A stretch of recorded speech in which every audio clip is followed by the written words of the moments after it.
Thank you, Mayor, and I'd like to try something a little different, and that is to hear from a couple of members of city staff on funding, because one of the issues in this amendment is around that. So Ms. Nicewander of Bond and Construction Management and Mr. Ireland, CFO. One of the things that we've heard is that there are pots of money around here that could be put toward repairs, and it's kind of lingered and hasn't necessarily been resolved. And so I know that, Ms. Nicewander, you've combed through previous bonds to find what might actually be in existence that hasn't been encumbered or spent. Correct, yes. Excuse me. Hello, Jenny Nicewander. I'm the Director of the Office of Bond and Construction Management.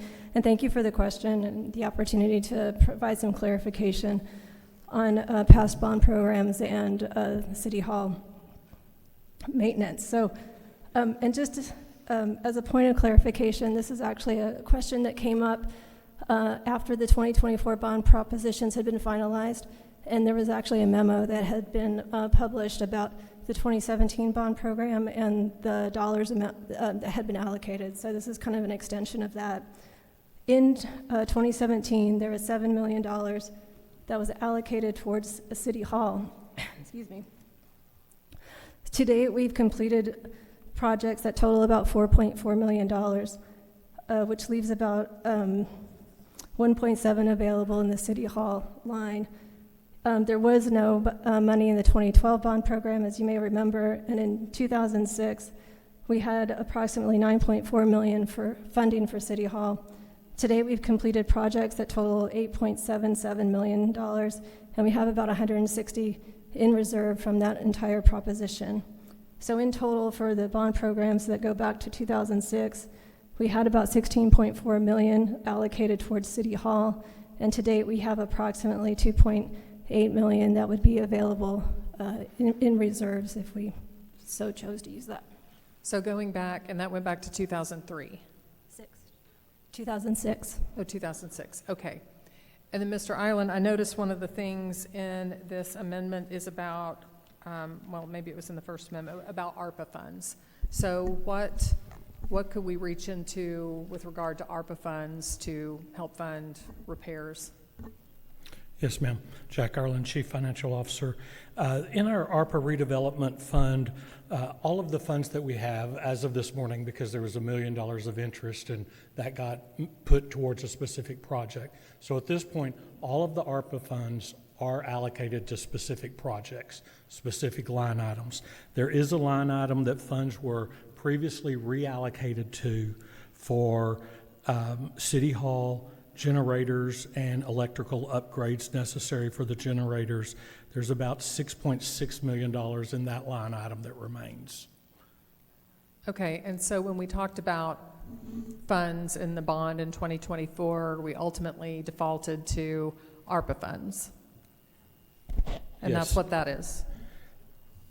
One-time use. That's correct. The line item for City Hall in the 2024 bond program was zero.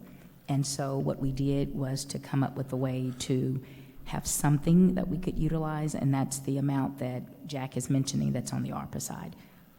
So in total, between bond funds and ARPA, so again, like Ms. Tolbert just mentioned, there were $0 for City Hall in 24 bonds. As Jenny mentioned, 2017 and 2006, for City Hall, there is about $2.8 million remaining that is not encumbered for City Hall. And then the ARPA, because we didn't put anything in the 24 bond, we moved some money around and freed up what is $6.6 million for City Hall. So 6.6 and 2.9, a little over 10 to $11 million. Okay, so some of the numbers we've been talking about, the range, just so everyone knows that what we've got, that could potentially be applied, although that 6.6 is pretty much earmarked to the generators and Yes, but at this point in time, the project for the generators is on hold. They did some design work. I believe they went out for proposals or bids to do the work, found out that the funds we had set aside were not sufficient to do it. And so until we find additional funds for that, then we're not able to move forward with that project. So that right now, those funds are sitting there unencumbered. Okay, so thank you. That helps, because I think there have been some things discussed, like there's $176 million or something like that could get at this very quickly. So it sounds like it's about $10 million. Yes, ma'am, that's correct, between 10 and 11. Okay.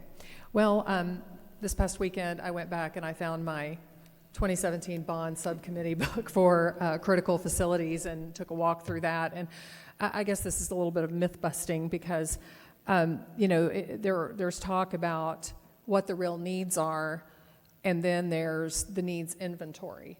So what I saw in looking at the history, which there's a great document that the archivist has that's from 1872 or something like that, all the bond programs, I mean, it goes way back, that shows that over time, City Hall was attended to, but what I saw here with this list of projects was that I think we talked about $9 million was proposed, and then ultimately it ended up being $7 million. But I'm sure that the needs inventory, I think, was much higher at that time. I mean, it was over, I want to say like 200 million or something like that. So what I'm getting at is that the reality of parks and libraries, and in 2017, it was police and fire stations. We had a big backlog. And we heard from our first responders, and we heard from the people. They wanted to take care of police and fire, and that's where a lot of money went. And so I just want to be sure that everyone understands, too, that when staff came forth with numbers, it wasn't necessarily the whole tab. It was like, what do we think we can get into this? The other part of bond processes oftentimes is that they are given a cap by the city manager. Okay, critical facilities, there's $120 million that you can have out of this equation of $800 million, which actually went up to like 1.1 billion or something like that, but ended up with 80 million. So that got brought down as well. So this is just to give some grounding around what the bond programs have contributed and why it may not have been enough to resolve all of the issues all along the way. And at those town hall meetings, go ahead. I just wanted to add to your point about that.